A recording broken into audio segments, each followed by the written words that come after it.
Wonderful reference we can use to explore the connections through that trail arm and rib cage as you move in those kind of early phases of back. So it's almost using the distance between the inside of the elbow, the epicondyle, to that kind of rib cage. So just once you've established that start position, and there are no absolute kind of markers for example, how far should the elbow be away from that rib cage of the dress. It's really controlled by many areas. Limb length, kind of shape and depth of the rib cage, height, club beneath, for example. So certainly is a reference. It really is your perception, your awareness of when I take that start position, what is my understanding of the elbow to rib cage distance.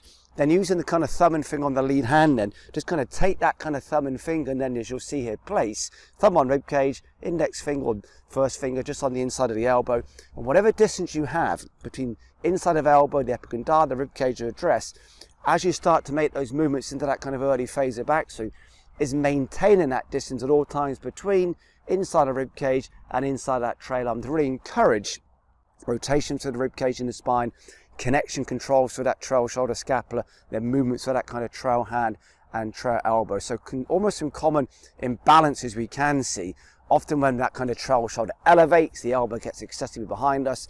As we move through backs in that space, we're reducing it very narrow, or vice versa. When we almost get too extended, then often the rib cage and head get pulled excessively, almost laterally away from the target. The idea of vertical abduction, the arm vertically abducting off and away from that rib cage. So using that very kind of playful, that very almost aware, in a sensory awareness approach.